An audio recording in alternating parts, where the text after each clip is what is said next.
Njeri, na mimi nitanena machache halafu ndio nimuite naibu wa rais. Naibu wa rais, katika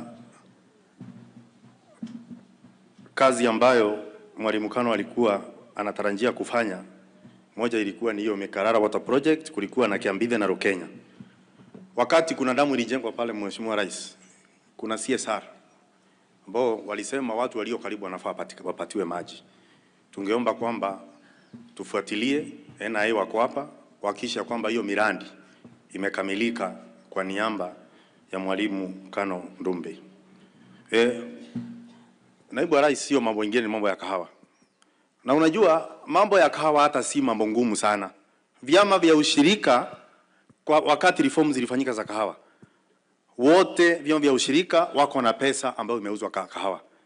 Nilipokuwa nikiulizia niliambiwa kuna kahawa imebaki kama kilo 1000, kilo 2000 ndio wanangojea wauze ndio waweze kutoa pesa ya kahawa. Ningekuuliza, ukituongoza naibu wa rais, waambiwe kwanza watoe rate kabla ya mwezi wa hujaisha. Wakulima tayari wanalalamika, Bishop analalamika, na si vizuri Bishop akilalamika kwa sababu ya pesa, na tunajua pesa ishafika. Na ninajua si pesa mbaya kwa sababu tumekuwa tukifuatilia mnanda wa kahawa katika Nairobi.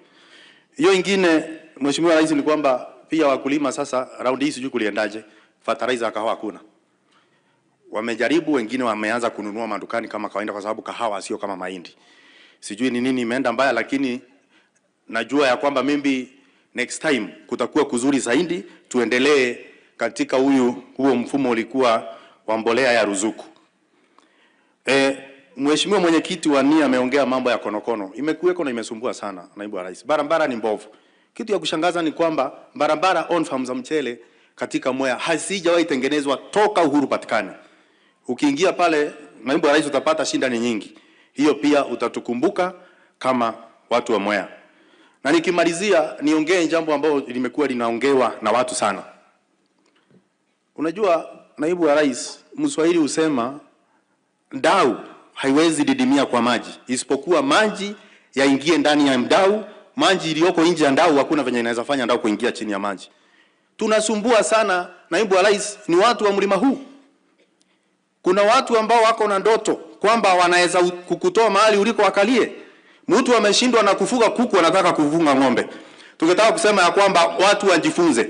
Na mimi naibu wa rais, mimi katika uchaguzi uliopita, governor ni mama, ni Waiguru. Mwakilishi wa mama ni Gaseli, ni msichana. Mimi senator, mimi ndio mwanaume. Kwa hivyo, kwa sababu hiyo, mimi ni mzee wa Mboma. Kwa hivyo nakwambia hapa tuko imara, tutafika mahali, tutasoma maneno ikifika hapa, lakini usiumbishwe na mtu yeyote. Hakika mwingine naona hao ndio Mwangi Kionjori, wengine nimeona akiandika kwa mitandao. Ando itono tuetekera tuendelee ngiteke omba. Tutige ng'ombe yako muturumirire mori. Na ni muwe mori ni siaraga kathuka nyondo ekageirie ngiuma. Naibu wa rais, tutakaa na wewe. Asisi si wanjinga, tunaona umuhimu wako ambao unafanya, ukae hapo, uende umalize tamu na usonge hata mbele. Tuko na wewe 100%.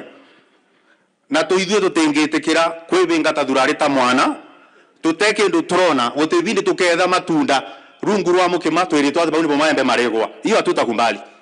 Na mimi nasema ya kwamba wale ambao wanazunguka, ambao wanajaribu kuingilia uhusiano kati ya naibu wa rais na rais, sisi ndio tuko. Tuliumia sana. Na naibu wa rais unajua hivyo. Wewe ulikuwa mstari wa mbele hata ukifungwa. Hata mimi nilishikwa. Mimi mwenyewe nasemanga niliona polisi kama karibu 10 na kitu. Wako na sura nzito kama ile uji napewa mama maternity wakitafuta kwangu. Kwa sababu nilikuwa na kufuata na Rais William Samoei Ruto. Hatutaki kuwa mahali ambapo wachache watafanya sisi tufanye uamuzi, tutafuata huyu ama tutafuata huyu. Hiyo hatutakumbali kama mlima. Na niseme ya pili nikimalizia. Ukiangalia sehemu zozote zile, na naongea kwa Kiswahili ndio pia ifike mbali. Ukiangalia kwa Waluya hakuna mwenye anang'ang'ania kuchukua kiti ya Musalia Mudavadi. Ukiangalia kama ni Kilifi, niko na speaker wa Senate anaitwa Kingi. Hakuna watu wanamsumbua akiwa pale wakitaka kung'ang'ania kiti ambayo bado inakaliwa. Sisi mlima ndo tumekuwa wanjinga kiasi ya kwamba tunavua tu katika kikapu ya samaki ambao tumeshika. Kuliko tupige hesabu mwaka wa 2027 ni nini nyingine tutapata. Tutaenda sote tunaanza kung'ang'ana mikutano ya suku, tunataka tufike tuchukue kiti ambayo iko na naibu wa rais. Wale wengine wanarusha ndoana katika ziwa kushika wale samaki wengine wamebaki katika ziwa. Hivyo na hivyo tuliateka samaki tamakiria ige kabuini. Uguo ni weka kweli? Kwa hivyo nasema naibu wa rais, sijaongea kwa muda mrefu na sitaenda zaidi hapo, lakini mimi sitakwambia mengi, lakini najua Kirinyaga mahali niliko. Kwa sababu hao watu walipotuchagua mimi, wewe na rais, hatukupoteza kula katika police station yote Kirinyaga hii. Ni kusema tuna wafuasi. Tuko nyuma yako, ukisema tupige kona tutapiga, uendelea kushikilia rais, na mwenye ajui aende asome Exodus, kitabu ya Kutoka 17. Inasema kwamba Musa wakati alikuwa na shida, alikuwa anashikiliwa mikono na Aaron na Huri ndio waweze kuwaokoa wana Israeli ambao walikuwa na vita na Wamaleki. Leo sisi ndio Wamaleki tutakushika mkono na wewe ushike rais, tuhakikishe kwamba Kenya hii tumesonga mbele. Kwa hiyo mengi na machache ningetaka tusimame na tumpigie makofi, tumulaki na mkaribisha naibu wa rais. Tupiga makofi. 1. Karibu sana naibu wa rais. Thank you. Tafadhali.